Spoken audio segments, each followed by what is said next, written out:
Welcome to AISD Extra. In today's episode, we chat with the new principals of Heartland Elementary and Heritage Junior High.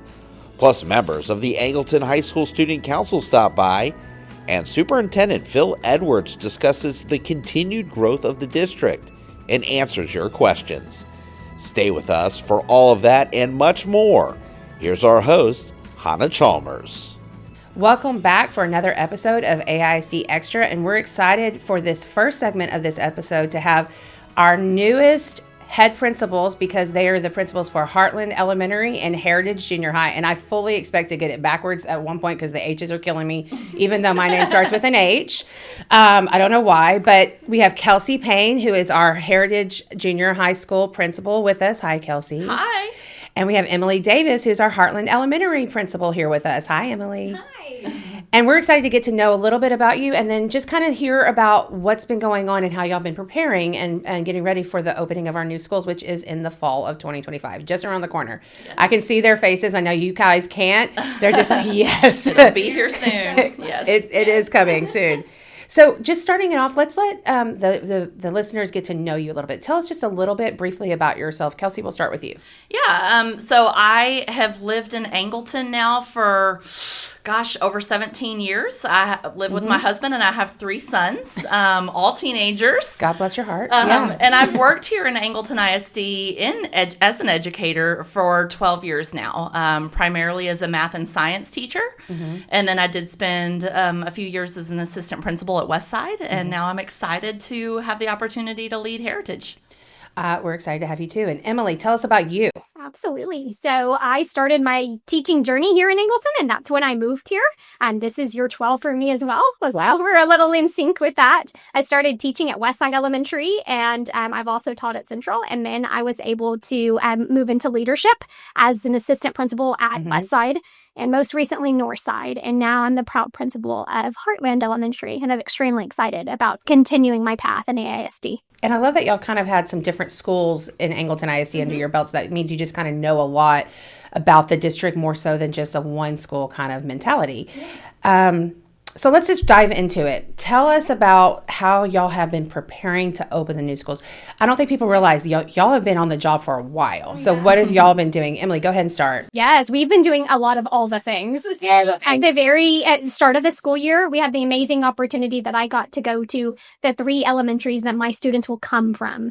Coming to Heartland from. So those 2 schools are Frontier Elementary, Westside Elementary, and Ranch Elementary primarily. So I had the opportunity to work as a bonus administrator when I was on those campuses. And during that time, I was able to build relationships with the students who will come to Heartland. So I did that through eating lunch with them during their lunchtime. I'm sure they loved it. It was so fun. We had the best time together. But I ate lunch with them and I just kind of asked them questions. What's your favorite thing about teachers? So I could put that in the back of my mind as I start to move forward with hiring. And we also talked about what kind of clubs would you like to see at school? And I just wanted nuggets of their information. What do you love about school? Because we're having this opportunity to create a campus, and their input is so valuable. We can't create a school without, knowing what our students love and want there. So I've spent a lot of time getting to know everything about them. Through their lunch, they were able to just tell me little tidbits. Even our kindergartners are so sweet. They would tell me about, their favorite animals, and they would tell me what if they were an animal, what would they be? And it's just fun conversation. But also, after that, I was able to meet with the administrators that were on those campuses, attend meetings with parent conferences, and get to know other aspects of the child, so I really know the whole child moving in and can help my staff. So we dived deep, and we're continuing that work moving into the spring as well. The best part about it too was I met some of the families as I attended the campus events in the evening and during the day, and I've been able to make connections with them so that they feel comfortable, and I want all of our families to feel comfortable with this transition over to Heartland. And getting to know who you are. Yes. Yeah. Yes. Kelsey, what about you? Yeah, so my story is very similar. For the first semester, I had one campus. Most of my kids are going to come from Angleton Junior High, with the exception of 5th graders that'll be moving into Heritage as their first time as a junior high student. So I spent my days at Angleton Junior High getting to know the students as well, being out in the hallways during transitions, doing lunch duty to kind of have conversations with those students, but also getting to know the staff. One Because thing a lot of your staff will come from there, yeah. About half of the staff will from Angleton Junior High will come over to Heritage. So I did spend a lot of time in classrooms and observing lessons and just building relationships with the staff members. That's important. As well as those students. Emily mentioned wanting students to feel comfortable with her. I feel the same way, but I also want those staff members to feel comfortable if they're selected to come over to Heritage, that they don't have any hesitation about that. And they already know me as a leader. And I think that's what y'all have done beautifully, is just creating those bonds and those relationships and laying that foundation of trust, which is so important to have as you build on like a brand new atmosphere, right? Yes. And I think it'll go a long way in the transition of the new schools. I really do. I know you're deep in the process, kind of in the interviewing staff, since you just spoke about that. Can you talk about where you are in the process right now of opening? I know it's interviewing, but is there some other stuff? Kelsey, you want to start? Absolutely. So again, for both of our campuses, a lot of our teachers are coming from current schools in the district. So we already have selected several staff members that will be transferring over to our campuses. But we have a few holes to fill. So we are also hiring some new staff members as well. So we are in the interview process for some of those new positions. For example, at the junior high, we'll need another choir teacher. We'll need some more band teachers because we are doubling those programs. Right. So we're hiring for those positions. And so that's an exciting part of the process right now, is just interviewing those additional staff members. Do you feel the same way? Are you kind of in that same part of the Heartland? We're really excited about knowing some of our staff who's coming over with us from our existing elementaries. And there are teachers from many of our elementaries who are coming over. And one of the things that they shared was that they want to be able to help their kids, and they know these kids, and going there gives them an opportunity to help make that transition smoother. So it's an amazing thing that our staff is so willing to help us build this campus. I didn't think about it in that way, that you have staff who are really looking at what's best for the kids and making that transition. Yep. And I mean, thank you for pointing that out to everybody, because I think that's so important. Yes. Like you mentioned, there are some new staff. I know we had, like you said, staff who volunteered. And so it's not just staff, though, like your teachers. I know you said, your band, you've got to get nurses, you've got to get all of that, like assistants. So there's a big process going into that, right? Absolutely.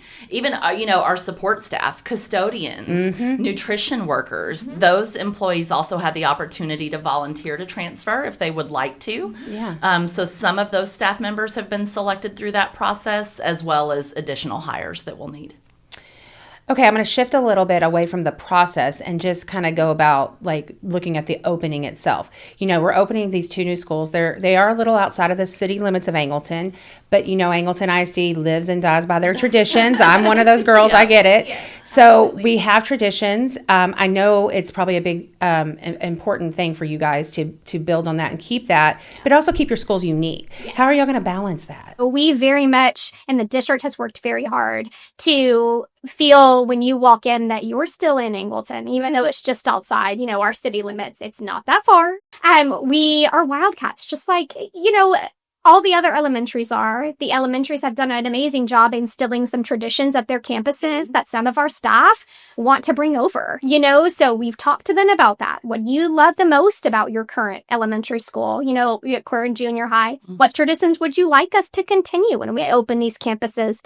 Feedback is important to us. We've also asked our parents when we've held parent meetings recently, parent nights, for them to get to know us and vice versa, us to get to know them. We've asked them, we're looking at these traditions and bringing them over. If you have ideas, we'd love to hear them. We'd love to know about them, because we appreciate, hearing from everybody. But there's purple. You bleed purple when you're in Angleton. You bleed purple when you walk into Heartland and Heritage. And in the elementary, what's unique about it is each pod is a different shade of purple, and they get darker as you get older, which I think is a neat thing. So the true purple will bleed into Heritage building whenever they get into 5th grade and move into 6th. And that's a really neat thing. Yeah. The pod style is we have it similar at other elementaries where there's a collaboration space in the middle, but ours is just a little different. So it makes us unique with the graphics that are going to be in there that are also an extension of Angleton too. So we're excited to continue the traditions there. So for Heritage, again, we're the Heritage Wildcats. So one thing that's unique about the junior high compared to the elementary is we have some competitive teams. Like we'll have sports and things like that. So there will actually be days where the Angleton Junior High Wildcats will play the Heritage Junior High Wildcats for football or basketball or whatever it may be.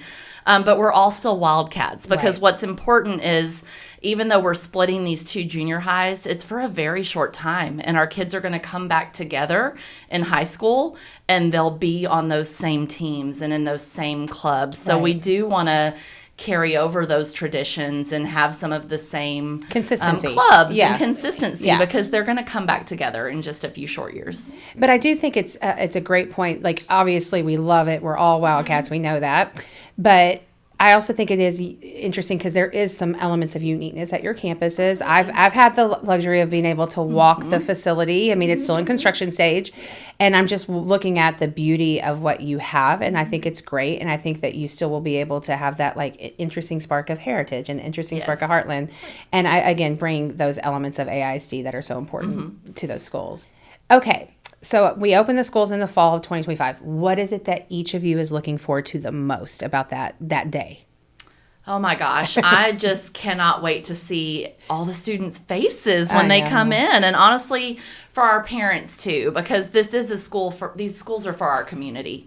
So I cannot wait to see the excitement in their eyes as they get to explore for the first time and learn their way through the building, and just, the opportunities that they have for a fresh start with a new school. And, I mean, they are the first Absolutely. to walk those hallways. Yeah. Yeah. What about you, Emily? What are you looking forward to? I can't wait to see the students' faces, the parents' faces, for them to start to feel very comfortable whenever they walk into our building, and for it to feel like there's extension, of a school family for them. Kelsey and I very much want our families to feel very welcome coming to our campuses, and we intend to organize events where parents are invited to come to our campus often, because we understand that it's a partnership between families and schools. I don't even know what that first day is going to look like. It's going to be so incredibly crazy chaos, but good crazy chaos. Yes. And I think we're going to just love it. And if I can say anything that the viewers and the listeners don't know about you guys, is I can't tell you how excited these principals are. Every chance that I'm doing something with the new buildings, not that I do a lot, but they're like, hey, what are you doing? Can we come? Like, are we doing, they are so ready. And I know that y'all been putting in that time. You've been putting in a lot of effort, and I know people won't necessarily know that and see that. And I just want to thank you for making sure that is all taken care of before we open these schools to our babies that are coming into them, and making sure that they feel loved and that they're a part of Angleton ISD and they're excited about Heritage and Heartland.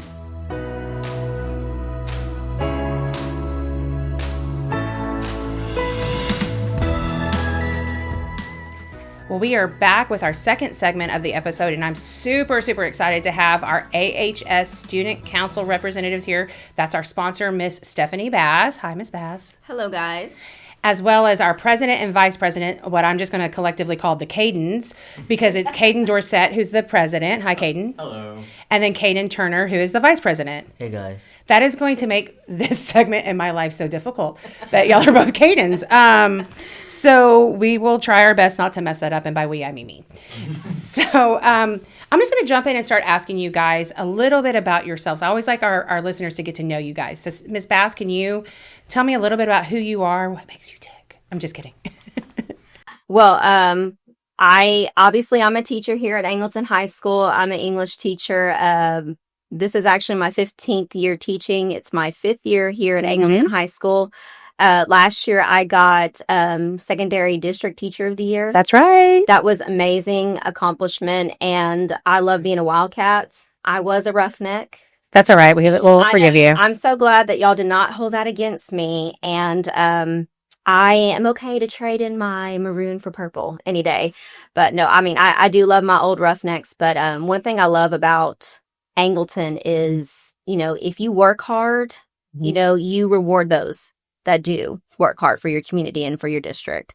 And I love that. So, I know I was an outsider, but y'all gave me a chance, and thank y'all for that. Well, first of all, you do an exceptional job in everything that I've ever seen you do. So thank you for what you do. Let's start with Caden Dorsett. You tell me a little bit about you. Yeah, so I'm the president of Student Council. We've established that, but I'm also the president of 5 other clubs on campus. 5. Yes. Okay, well, I have no life. All right. I'm quite the busybody. Yeah. That's how I've always been. And then Last year, I was the treasurer of student council. I'm one of only 2 people on campus who can say they've been part of student council for 4 years. So wow. that's kind of where my involvement here comes in.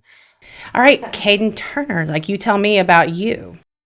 So, as y'all know, I'm the vice president of student council. I'm very involved with student council in our community around town. I also play tennis. I'm actually one of our top tennis boys. I've been on varsity since my freshman year. Wow, that's an accomplishment. I'm also homecoming king this year. I did know that, Mr. Homecoming King. You guys are like blazing trails here in the school, and I'm so impressed with you guys. So I'm going to just go ahead and dive in a little bit more into the background of student council, because that's what we want to learn about here. I think people don't always understand student council. Ms. Bass, I'm going to ask you this question, and you guys can jump in and answer it as well. What is student council? I mean, people always hear, like, we know, like, there is a student council, but what is student council? Like, what do you do? What does it represent, and the values it presents to everyone? Well, Student Council, or STUCO, it's a student-led organization that represents the student body here at Angleton High School. And so the core values here are leadership, service, school spirit, inclusivity, and teamwork. Our members are expected to demonstrate responsibility. They're supposed to be committed into serving their peers here on campus, and also the broader scale of our community. And so basically what I tell these gentlemen is they represent our school. They're basically like the school body, vice president and president. And so, if any, peer or student comes to them with an issue, it's your job to kind of bring that forward. Absolutely. Yeah. To go to the administrators, like they are the face, they're like the go-between. That's a good point. I don't think people understand the leadership that y'all have to take on. Do you agree with that? And even people I don't know, because I've just become a familiar face for people, even if they're not in student council, I have people talk to me and say, here's something I need an answer to. Can you figure it out? So what is it like to be in student council for you guys? When we do have special events, it is, we have to be very well organized. We have to be very structured. And I will say this, especially my officers and my kids that have been around me, they have learned to acquire those leadership skills and organizational skills, because they've seen, like, not everybody has those. Not everybody's equipped with those. Right. And, you have to be able to instruct and guide those individuals on, how to plan, how to organize, how to decorate, how to set up, because we are in charge of major events. Yeah, no, what are some of the activities that y'all do? Because I know y'all do homecoming and... Honestly, start planning homecoming the year before. Wow. Because we have barely any time. But straight into freshman orientation, student council is doing most of that work. Well, you've also, I know, just on my end, y'all have helped with our auxiliary support staff dinner for the entire district. Y'all help with different district level things. I know we've incorporated y'all, and let me assure you, y'all are so beneficial. As someone who's had to do those things, like, so much help, like just that support. I mean, it's amazing to see. Yeah, I want to jump in with freshman orientation, just the time and the organization just to go in there. And, they did the HEB. These 2 gentlemen did the HEB walkthrough. Oh, that's right. Yes. Last year. We had like an awards, not awards, but like a judges for an award that came through, and they had to massively tour the entire district. Yes. And for them to do the tour, to explain effectively, and I know that was not an easy task, and I think y'all, that takes guts. And for them to do the same thing, because I know they did the exact same tour for the freshman orientation, that's not an easy task to do. And I always tell y'all are going to take those skills and use them in the workforce. Last year, we had a contest. We didn't have it this year, but we had it last year. There's some laughing happening on the side, guys. Where they put together, it was supposed to be a door, but they put together a whole hallway. From door to hallway to whole floor. Some people are extra. I got it. Yeah. Of, decorating for Christmas. And so they've been around me, and if you've seen the homecoming decoration, I have. Yes, we're very extra here. Okay, I love it. I support it. Basic. We like to go all out here at Angleton. We like to reward. We like to go out for our community. Right. So I was so impressed with my officers because, it was amazing. Yeah. I mean, it's just like they've been around me. They knew how to set up everything. They had a team and they organized, and every single display was phenomenal, amazing. And we ended up having an award when we went to the Galleria. And Wow. yes. Okay. And that it was just amazing for them to bring that joy to our campus because they put our principals on the wall. They even put teachers and students on the wall in the displays. And it just, to me, I was like, I was very impressed with their leadership skills. Yeah.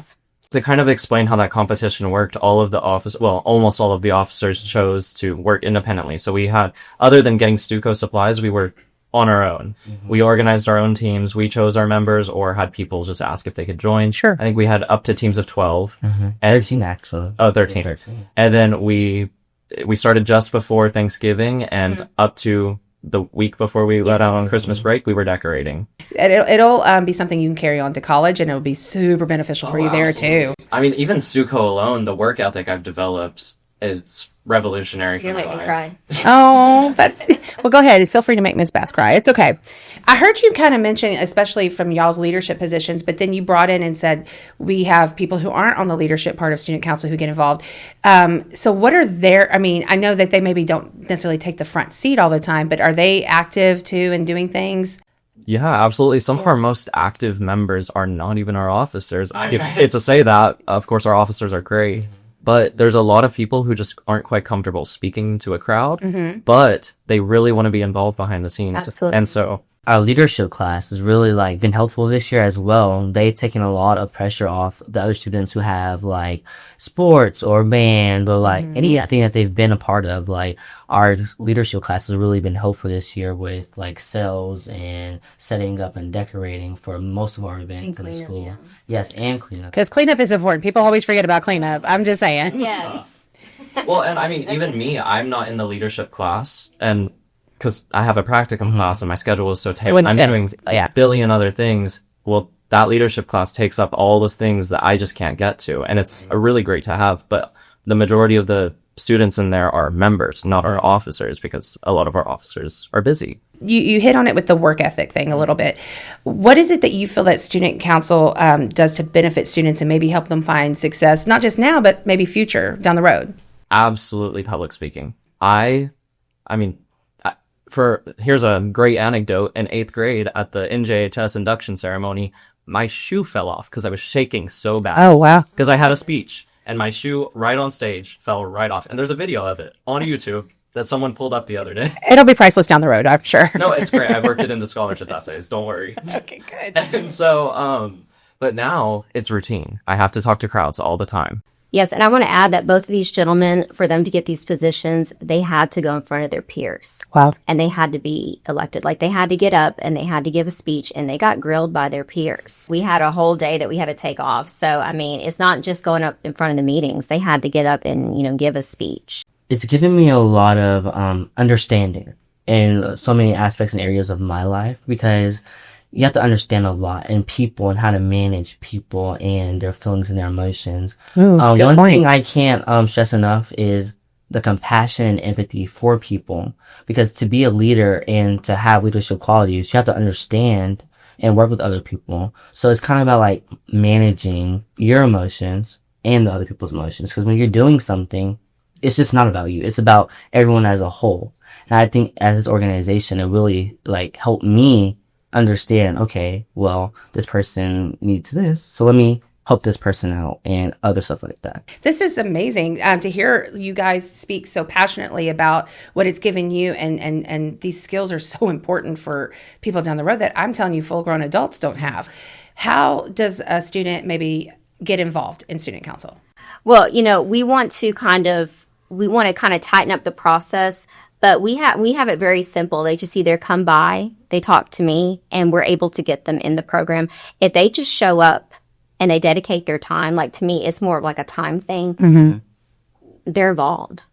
We try to be very inclusive to everybody on our campus. That's important. Yeah. We represent everyone. And to us, it's about, coming, speaking with us, and dedicating your time, and you're part of student council. Now, we have talked about next year setting more guidelines in place. But that's how you become a member of student council. And on that note, I just want to thank you all for joining me and joining our episode, this episode of the AISD Extra podcast. You guys are amazing. I've already told you that. Like if you, run for president, I'm there for you. Absolutely. And I meant president of the country, not just president of student council.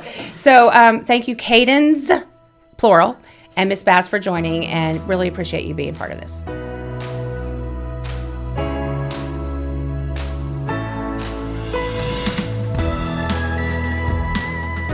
All right, we're back for our last segment of the episode, which means we bring Mr. Edwards on the couch to speak. Mr. Edwards, how are you doing? I'm fine. How are y'all doing? It's great to be back. I'm excited to do our third podcast of the year. Am I correct in that one? I don't even know at this point. Like, I don't want to say yes and not no for sure. It's one of them. I think it is the third one, yes. Which is good. That means we just keep knocking them out. It's a great way for us to communicate with our public. We do hope people listen. We think there's lots of great information. I know I saw the kids that you had in here from Student Council in here before, and so I know that's a great segment. They do. Those are wonderful students who do great work, and so we're very proud that we get to show them off. Yes, and they did a wonderful job. And before them, we had our new principals for Heartland and Heritage. So steering from that, I want to give you a chance to speak about the continued growth of Angleton ISD. You know, we're about to open the 2 new schools. So can you speak on the growth of Angleton ISD? Sure. I'll talk about a couple of things. First thing I'll do is I'll kind of just reiterate how the schools are going and the construction are going, if you don't mind. Just indulge me for just a second on that. The schools are actually going along very, very smoothly. We have run into very few construction problems. And Knock on wood. Yeah. And we think we're at the point now where we're pretty confident in how this is going to go. We've also been able to do it with a lot of savings. And so I know the original plan that when we did this was for those schools to cost somewhere around $140 million. We think they're actually going to come in somewhere around $125, $126. Oh, impressive! About $14 million in savings on those two schools together. And then the whole bond project itself, we're seeing significant savings as well. And so we think we're going to be able to stretch that money and put that into some other projects to improve some of our other school facilities around the district as well. In terms of the growth, I know if you drive now along 288, you're seeing growth go on all over the place. You're seeing out there where the schools are, that home development is moving right along. They expect to have homes built for people to move into, from my understanding, is in January of 26, so less than a year from now. Wow. Okay. And I know there's a couple of other developments that are moving along pretty quickly. You're starting to see, again, bulldozers and streets being paved and things like that all along. Along with the city of Angleton, I just saw a headline today where the city had approved another 225 homes to be built in 2 different locations. And so we're starting to see that growth take place in Angleton ISD. One of the things that's really interesting that we've been seeing, we've seen kind of a enrollment growth this spring a little bit. You would hope that enrollment growth would be consistent and evenly spread among grade levels, right? But it's really not. That's a problem as the district continues to grow. It's really hard to predict what grades those kids that are going to be coming into our school district are going to be in and how that's going to affect class sizes. And so we just have to be patient. The one thing I can guarantee you is that any kid that comes into our school district we're going to educate them. We're going to give them a great education. We think they're going to have a wonderful school experience when they come be a Wildcat with us. And I do think that's a thing I hear in the community that you're speaking of. If they come in our doors, we're going to educate them, educate them well. But, I think people think, well, we're in control of the growth that's happening in the city and around us. And it's no, we're just having to prepare for the growth that's happening. That's exactly right. We have no control over what the growth come in. We love for the developers to come and talk to us so we can kind of plan for that. And for the most part, they do. But, lots of things go into when that growth is going to happen, when it's not going to happen, the economy, interest rates, those kinds of things. There for a little while, you weren't seeing any things move. Now you're starting to see them move again. So we would expect, again, by the end of the decade, we're not real sure when it's coming exactly with the numbers, but it's going to, our district's going to go from about 7,200 students, which is what we have now, to probably around 10,000 in the next 5 to 6 years. Almost doubling, not quite, but not quite doubling. Yeah. It will probably double in the next 10 years. So this time by 2035, you would expect to see Angleton ISD go from a 7,000 student district to a 14,000 student district around that time. And there's a lot of changes that go into that. And we know we've talked about that many a times. I want to shift over because We asked our listeners for questions. We always do this. And we had one, I think this question came in a previous time. We just couldn't get to it with the time, but we wanted to make sure we get to it this time. What is the reason that parents are not allowed on the field after graduation? Sure. Great question. I've seen this come up, and so I'm happy to address it. I think the first thing we have to understand is that's not just a rule for graduation. That's a rule for any event we hold on our fields, whether that be the football field, the baseball field, the softball field, whatever those things are. We don't allow spectators, parents, to go on the field after the game. Right. There's a couple of reasons for that. One is we have to protect our fields. We can't have them get damaged, because when they get damaged, it's a cost expense to go in and fix them, because we're going to make sure our fields are safe, make sure they're playable, make sure that kids can enjoy the experience and be safe for the experience of playing there.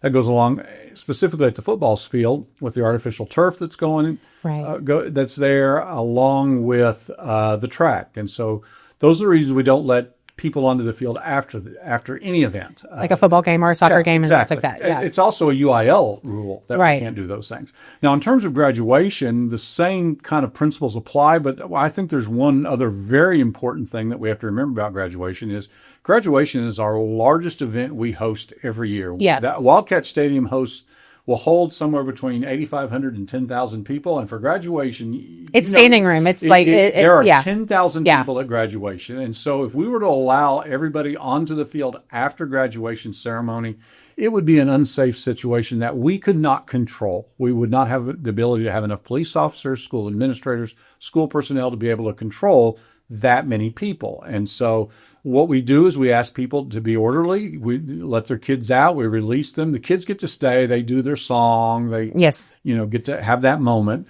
and then they leave. And then we ask them to meet up families outside the stadium.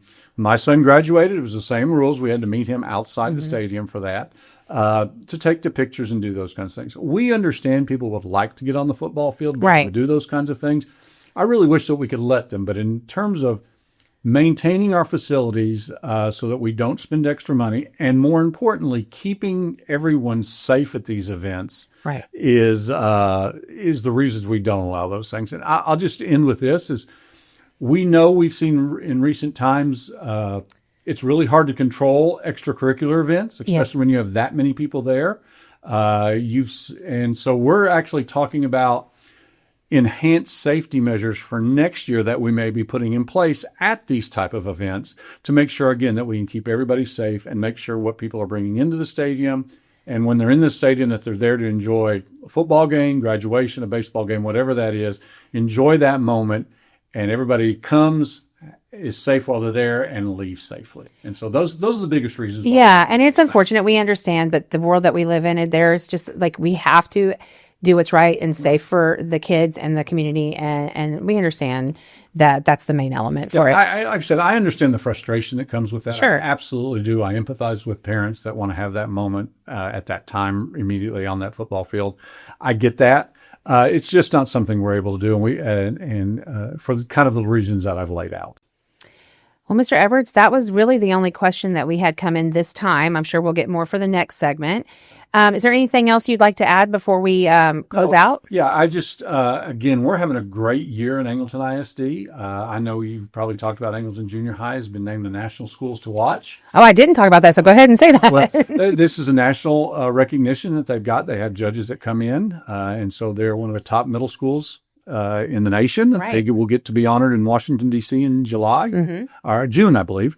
We also have Southside, who's up for a National School of Character Award again, and which they've received that many times. And so we're very proud of the schools that we have here in Angleton. We think that's a real reason why people want to come into our school district. Speaking of the growth, right. So you're seeing developers come in. It is one of the things they market is your kids are going to get educated in an outstanding school district. And so we're very proud of that. We're looking forward to having a great end of the school year and a safe end of the school year as well. Well, thank you, Mr. Edwards. And I want to also thank all of our guests that we've had on this episode. I want to thank Alex Radow, our producer, as well as our fantastic sound engineer, Thomas Garza, who's one of our students. And lastly, Mr. Scott Fardosi, who has provided the music for our podcast. And I'll sign off with this. I'm Hannah Chalmers, and I just want to remind you to stay excellent, Wildcats.